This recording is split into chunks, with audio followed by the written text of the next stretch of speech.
Concept de nature.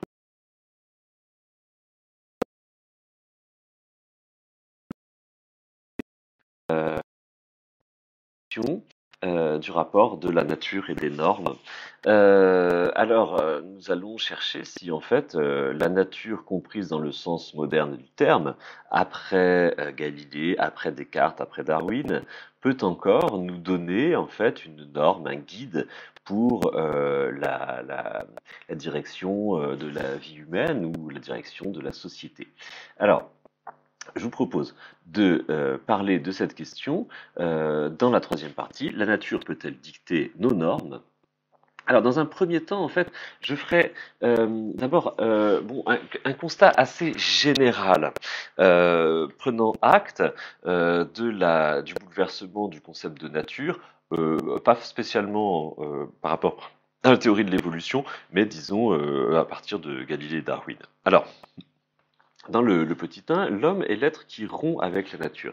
En fait, autant, je vous avais dit, le concept intuitif de nature, enfin la compréhension intuitive de la nature, plutôt, peut nous donner une sorte de modèle de vie, d'idéal de la sagesse, comme on pouvait parfaitement le trouver dans...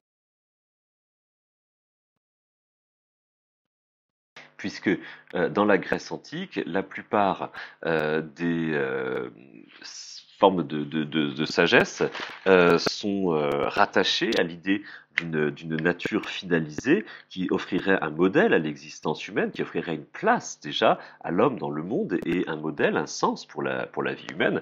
Bon, cet horizon comment dire, l'inscription de l'homme dans le cosmos, l'inscription de l'homme dans la nature, cet horizon vole en éclats à partir du moment où on comprend que la nature n'est pas un tout finalisé, n'est pas une mère bienveillante, n'est pas quelque sorte de déesse, ainsi que Descartes le dit.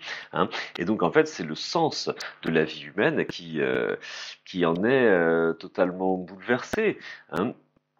C'est-à-dire que l'homme de l'Antiquité trouvait sa place dans le cosmos, c'était très simple, il était au centre, donc bon, c'est pas forcément la meilleure place, mais au moins l'homme a une place, le cosmos a un sens, tout cela est ordonné, on regarde les étoiles, on voit la perfection du mouvement éternel des astres, le mouvement divin en fait, le mouvement parfait des astres. Bon, à partir du moment où on comprend qu'en fait l'homme n'est pas du tout au centre d'un cosmos qui tournerait autour de lui, à partir du moment où on comprend même que la place de l'homme elle-même change sans cesse, que l'homme n'est pas immobile, que la Terre tourne sur elle-même, que la Terre tourne autour du Soleil, c'est-à-dire à partir de Galilée, somme toute, eh bien, la vocation, le sens de la vie de l'homme dans l'univers devient beaucoup plus énigmatique, et c'est ainsi que, par exemple, Blaise Pascal, à l'époque de la révolution scientifique, ou quelques dizaines d'années plus tard, écrira dans ses pensées le silence des espaces infinis mais frais, hein, c'est-à-dire que l'homme se retrouve seul, perdu au milieu d'un univers qui lui est devenu étranger, qui n'est plus fait pour lui.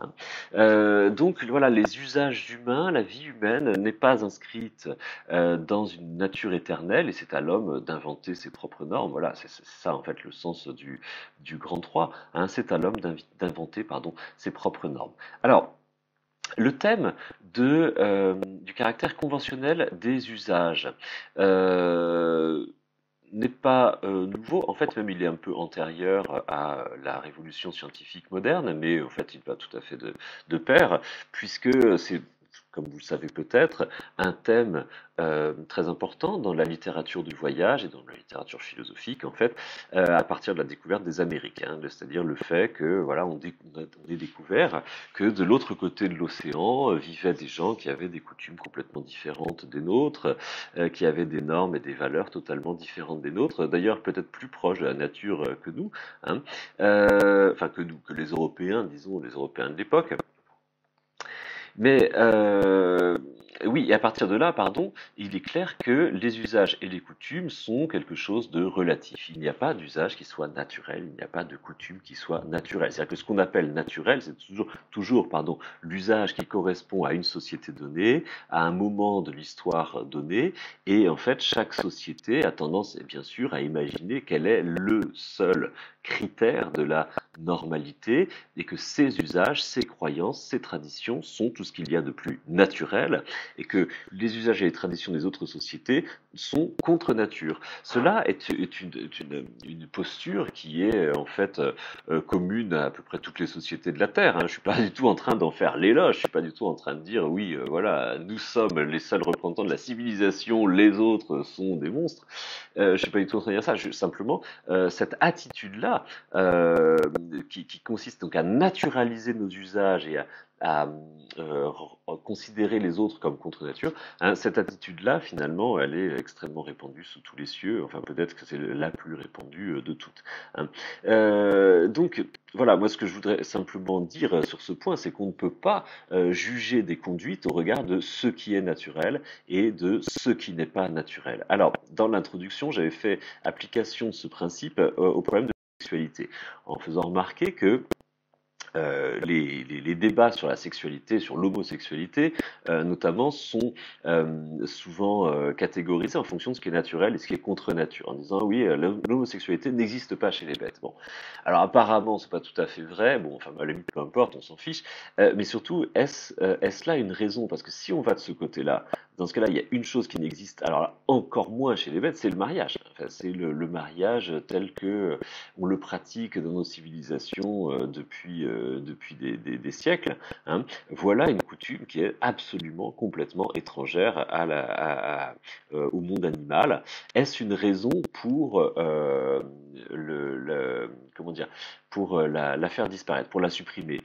Pas du tout. Ou alors il faudrait aussi supprimer d'ailleurs le vêtement, enfin, le fait de s'habiller, etc. Voilà. Bon. Donc il faut accepter que ce qui se passe dans la nature n'a pas valeur de norme pour décider de ce qui doit se passer dans la société humaine. Et la question de l'homosexualité peut parfaitement être débattue, évidemment, mais certainement pas au regard de ce qui est naturel et ce qui est contre nature. Hein.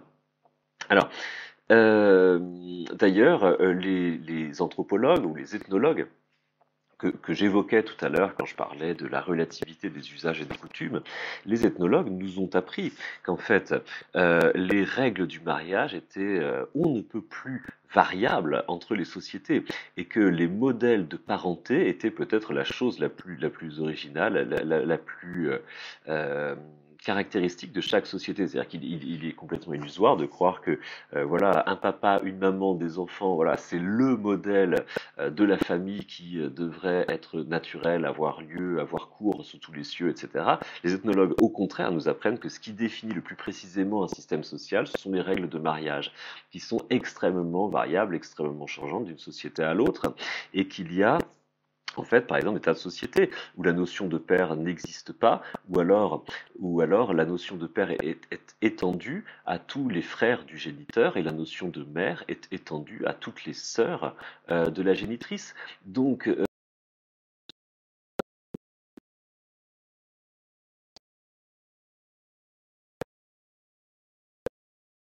alors, et à partir de là, les règles de mariage sont extrêmement compliquées, puisque l'interdit de l'inceste vient se rajouter à ces règles et créer en fait des systèmes matrimoniaux qui sont extrêmement complexes et qui sont différents d'une société à l'autre.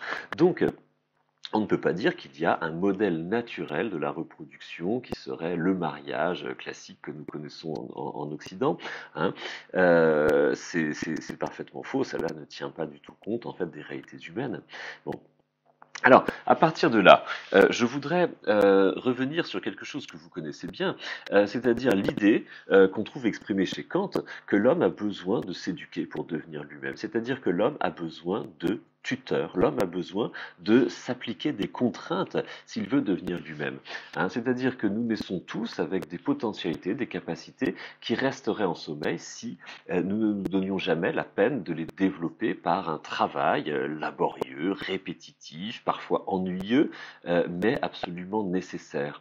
Hein. C'est-à-dire que nous resterions à végéter comme des créatures insipides et insignifiantes si nous ne donnions pas la peine de nous instruire, de nous appliquer en fait une discipline. C'est un thème très important chez Kant, la discipline. Sans discipline, l'homme ne devient pas lui-même, l'homme ne devient jamais lui-même. L'homme a besoin de contraintes, hein, sans quoi il reste éternellement mineur. Hein. C'est-à-dire que l'action des tuteurs est nécessaire. Alors je parle volontairement des tuteurs, je rejoins, vous voyez venir, ici la métaphore de la culture que nous avons déjà développée dans la partie précédente. Hein. Et effectivement, l'usage de la culture nous a montré que il fallait que l'agriculteur oriente, favorise le cours du développement de ces plantes, et bien à l'aide de tuteurs, par exemple. Eh bien, c'est encore plus vrai dans la société humaine, hein, c'est-à-dire que l'homme a encore plus besoin de tuteurs s'il veut pouvoir devenir lui-même, c'est-à-dire s'il veut pouvoir devenir maître de son existence, ce que précisément les animaux et les plantes ne deviennent jamais. Hein. Et par conséquent, oui, l'homme a besoin en fait de rompre avec la nature. Hein. L'homme a besoin de rompre avec le, comment dire, le laisser aller en fait, ou avec le simple naturel, la croissance qui s'abandonnerait simplement à elle-même sans faire l'effort particulier de la discipline. Hein, rompre avec la spontanéité, pardon, et s'appliquer la discipline. Alors, en dehors du thème de l'éducation et de la culture, le fait de cultiver son esprit, on trouve une autre illustration de ce thème, alors un peu inattendue chez Kant, il faut bien le dire, dans l'analyse du tatouage. Kant pose une question qui, dans son siècle, agitait beaucoup les esprits. Alors aujourd'hui, ça nous semble un peu dérisoire, mais vous allez voir, c'est très intéressant sur un peu les représentations humaines. Le tatouage. À l'époque où écrit Emmanuel Kant, le capitaine Cook a fait, vous savez, sa grande expédition autour du monde et il a repéré les îles où vivent les Maoris de Nouvelle-Zélande. Et il a, est-ce lui? Oui, c'est peut-être lui qui a découvert la Nouvelle-Zélande. Je ne sais plus exactement. Bon, peu importe.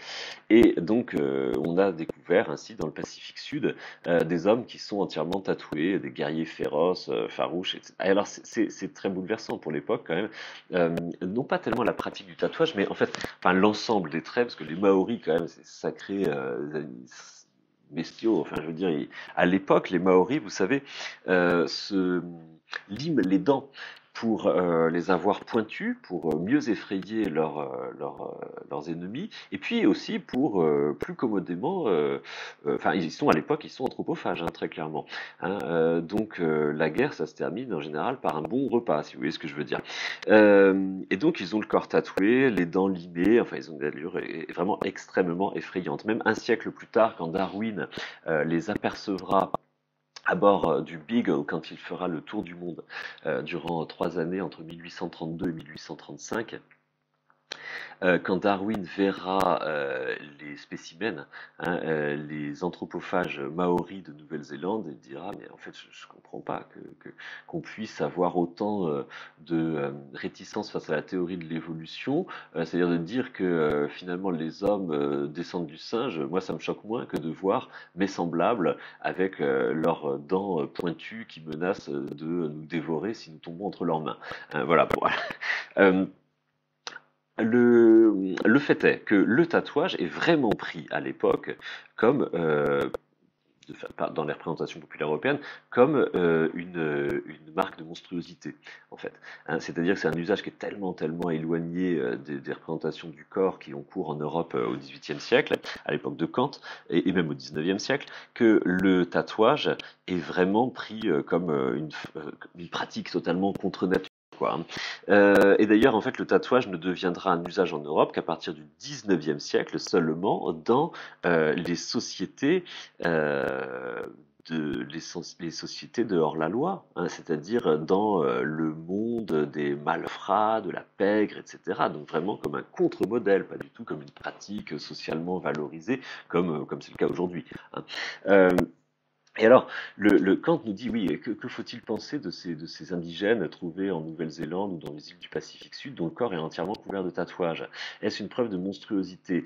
Et Kant, ici, fait preuve d'une largeur de vue quand même très inhabituelle pour les, disons, enfin, par rapport aux représentations de l'époque, hein.